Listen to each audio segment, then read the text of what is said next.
కార్తీక మాసంలో ఉసిరి దీపం ఇస్తారు కదండి దానం. ఎందుకండి? ఉసిరిక అన్నది అమలకం అని దాని పేరు. అమలకం. మిగిలిన కాయలకైనా వేటికైనా తొక్కు తీసుకోవడము, దాంట్లో ఉండి గింజలు తీసేయడము, లేదా టెంకలు తీసేయడము, ఇన్ని అవస్థలు పడాలి. ఉసిరికకి ఆ ఇబ్బంది లేదు. ఉసిరికాయ తీసుకుంటాం, ఇలా పట్టుకు చూడగానే అది బాగుందో లేదో తెలిసిపోతుంది మనకి. అందుకనే తెలుగులో సామెత ఉంది, కరతల అమలకం అని చెప్పి. కరతల అమలకం, చేతిలో ఉన్న ఉసిరికాయ లాంటిది. అంటే స్వచ్ఛతకి సంకేతం అది ఉసిరి. ఉసిరి పుల్లగా ఉన్న ఉసిరికాయ చూడగానే నోట్లో నీళ్ళు, అది గమనించండి.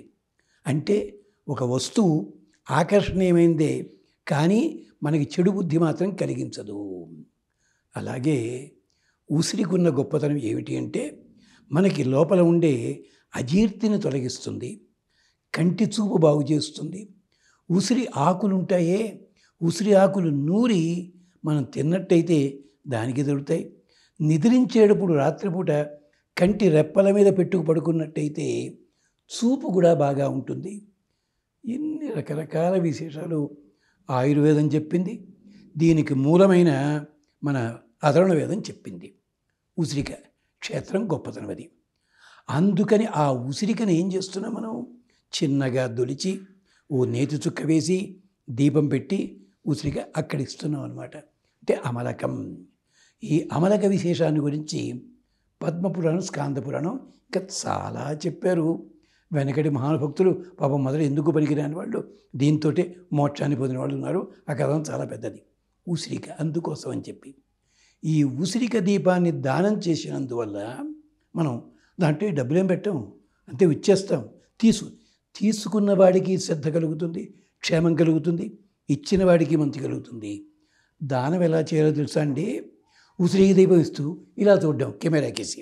అదే దానం చేయడం అంటే శ్రద్ధయా దేయం అశ్రద్ధయా అదేయం. శ్రద్ధగా ఈ చిన్నది ఉసిరిక, చిన్నది అలాంటిది. అలాగే మనకి ఆవకాయలు పెట్టుకుంటాం, ఉసిరికాయ పచ్చడి మాత్రమే సుమారు 3 ఏళ్ల దాకా చెడిపోకుండా ఉంటుంది, మిగిలిన లోపు చెడిపోతాయి.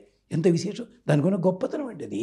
అందుకని అలాంటిది శ్రద్ధయా దేయం అశ్రద్ధయా అదేయం భియాదేయం శ్రియాదేయం చెప్పింది. సిగ్గుపడుతూ అయ్యో నేను ఇంకా గొప్పగా ఇవ్వాలండి, బంగారం ఉసిరిక చేసి ఇవ్వలేకపోతున్నాను, ఇలాగే 6 లక్షణాలు చెప్పింది. ఇలా చేసినట్టయితే ఇచ్చిన వాళ్ళకి పుణ్యలోకాలు, తీసుకున్న వాళ్ళకు కూడా పుణ్యలోకాలు, పుణ్యం జరుగుతుంది, ఫలితం బాగుంటుంది, ఉభయ కుటుంబాలు కూడా క్షేమంగా ఉంటాయి. ఈ ఉసిరికకి సంబంధించే అద్భుతమైన కథ ఒకటి ఉంది కదండి, విన్నారా?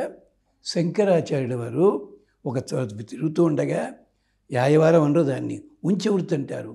ఆ మహాతల్లి దగ్గర ఆ ఇంట్లో ఏమీ లేదు ఇవ్వడానికి.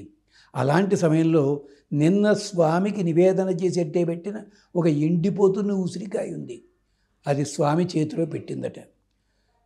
ఆదిశంకరులు ఆనందపడిపోయి చాలా ఆశ్చర్యపోయి ఈ ఇంటి నిండా ధనం వెలగాలని చెప్పి ఆయన స్తోత్రం చదివారు. కనకధారాస్తవం బ్రహ్మాండమైన బంగారు ఉసిరికాయలు పడ్డాయి ఇంట్లోనూ, గొప్ప ధనం వచ్చింది. ఇదే కనకధారాస్తవం. ఇది ఉసిరిక దానంలో ఉండే గొప్పతనము. మీలో ఉన్న అకించనత్వం, అంటే తక్కువ ధనం కాదది, అదేమీ కాదు, ఇచ్చుకోలేము అలాంటి స్థితి. అలాగే దీపదానాలు కూడా అలాంటివే, గమనించండి. స్వస్తి.